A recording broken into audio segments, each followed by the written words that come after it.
guys doing? My name is Andrea Cabrera-Jax. I am a licensed clinical social worker based here in Pasadena, California. I provide psychotherapy in English and Tagalog for adults all over the state of California. And I also do wellness workshops and speaking engagements about mental health and wellness. So I'm really excited to be here today. Thank you, Heather, and thank you, Refuge House, for inviting me to talk about stress today and movement.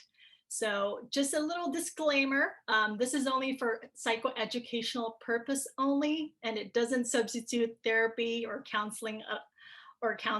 So just wanted to remind people, but I will teach you some tools, what I do with my clients in therapy. So you get a little sample of the Andrea Cabrera-Jax therapy, okay? So what is stress? So stress is something that arises when something we care about is at stake.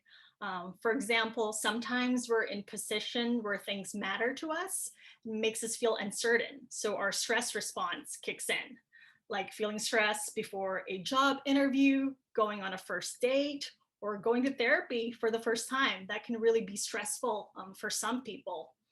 And really that core component of stress is there's that perception of threat and danger.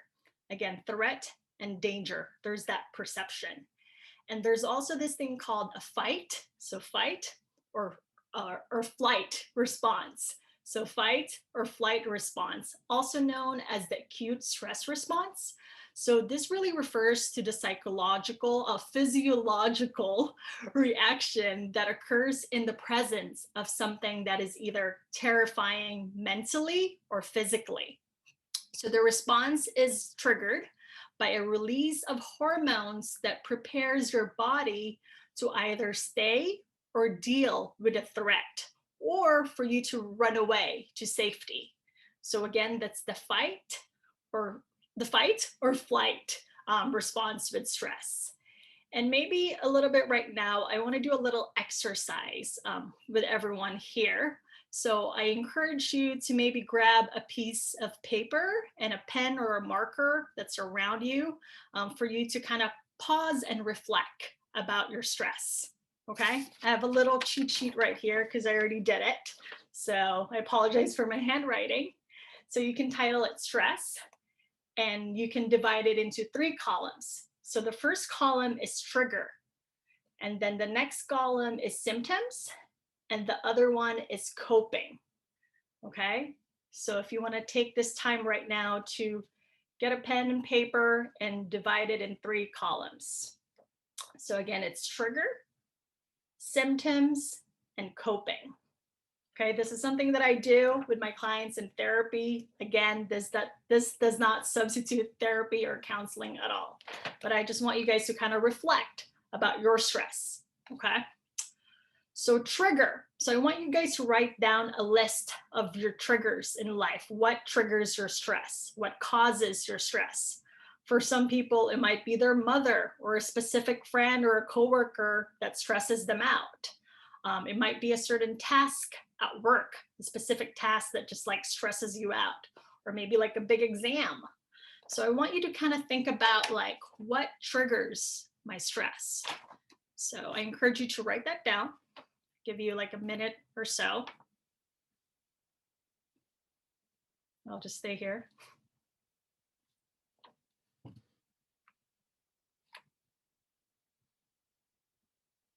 Okay.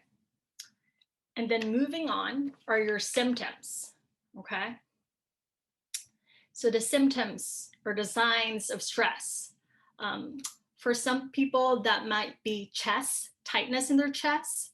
Some people may feel muscle tension. I also have clients that say they get a headache when they get stress. Some of them get difficulty. It's hard for them to sleep. So difficulty sleeping is a sign that they're stressed out or their body's stressed out. Some people say they just can't relax. So maybe you can put that in the symptom column. Some people may have heart palpitations. Some of my Filipino clients would say like, high blood ako, when they're feeling stressed out. So their heart is racing or they feel like the blood is rushing. Some people also say they have like digestive issues or their tummy feels weird. That's your body's response or reaction to stress. Some people also say they have racing thoughts, a lot of thoughts in their head, worrying a lot, can't focus. Some people stress eat, so they eat a lot or eat very little. So I want you, again, to write down your symptoms or signs when you're feeling stress. This is you, okay? This is specific to you. So write it down now.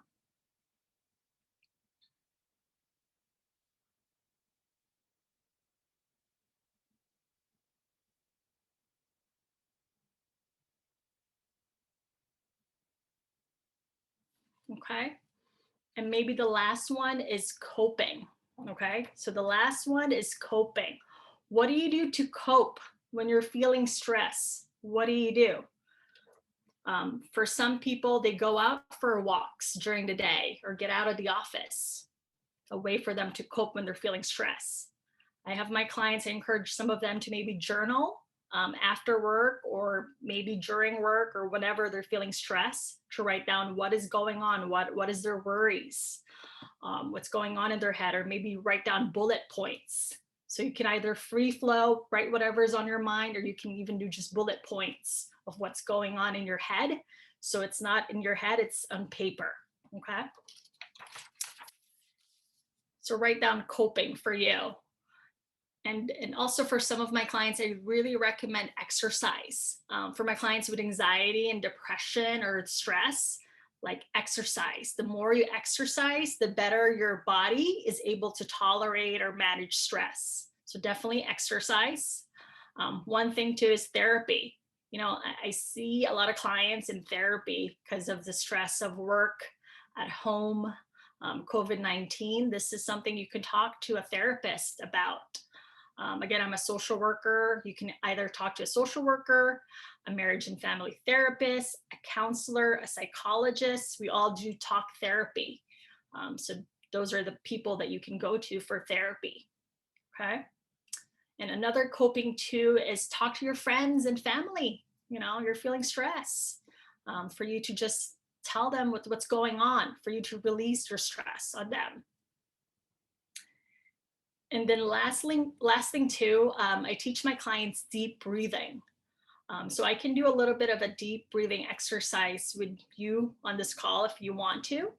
So maybe if you're open to it, feel free to kind of just sit back, relax wherever you are. Maybe you want to do this laying down in your bed, feel free to do that as well. Or maybe just sitting on your office desk, that's okay too. So, and feel free to close your eyes. You feel free to close your eyes or leave them open, whatever you're comfortable with, okay? We're gonna do this 3 times. I'm gonna count inhale for 4 seconds and exhale for 8 seconds. So I want you to inhale for 4 and then exhale for 8 seconds. Again, we're gonna do this 3 times, okay? So I'm just gonna count down and you go ahead, okay? So again, close or leave your eyes open. I want you to inhale. 1, 2, 3, 4. Exhale. 8, 7, 6, 5, 4, 3, 2, 1. Inhale. 1, 2, 3, 4. Exhale. 8, 7, 6, 5, 4, 3, 2, 1. Inhale. 1, 2, 3, 4. Exhale. 8, 7, 6, 5, 4, 3, 2, 1.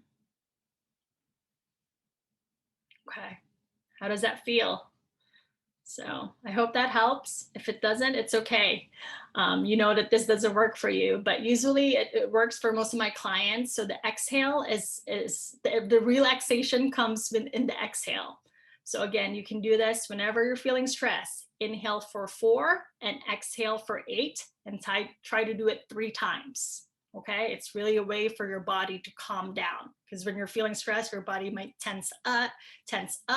So this is really a way for you to relax your body. Okay, So I hope by the end of the day, this video, you're able to fill out your cheat sheet or your stress um, paper. If not, feel free to do it later on and feel free to add to it. Because later on you may realize like, oh, that's a trigger for my stress. Oh, that's what happens in my body when I'm stressed. Oh, that's my coping tool for stress. And really, I encourage you, if you need more support, please go to therapy. It's Mental Health Month. So definitely go. Again, I see a lot of clients in therapy for stress. So now I guess to end this, Refuge a House also want me to answer another question, which is why is movement important? For me, movement is important because we need to use our body. We need to keep moving. Sometimes when we don't move, negative thoughts or sadness may kick in. And when that kicks in, I want you to recognize it, recognize you're feeling sad, recognize that negative thought, and maybe sit with it for a little bit. Sit with that sadness, sit with that anger, whatever you're feeling, sit with it for a little bit. Then after that, I want you to get moving and get whatever you need at that moment to take care of yourself. Either maybe you need to call a friend, maybe you need to watch something funny to just get moving to kind of boost your mood. So that's really why I think movement is important. Okay, so I think that's it for me. If you want to know more about my work, you can go to my website, wellnesswithandreajakucs.com. Again, it's wellnesswithandreajakucs. Jakucs is JAKUCS.com. And you can also follow me on Instagram at wellnesswithandreaj. So that's it. Take care and bye.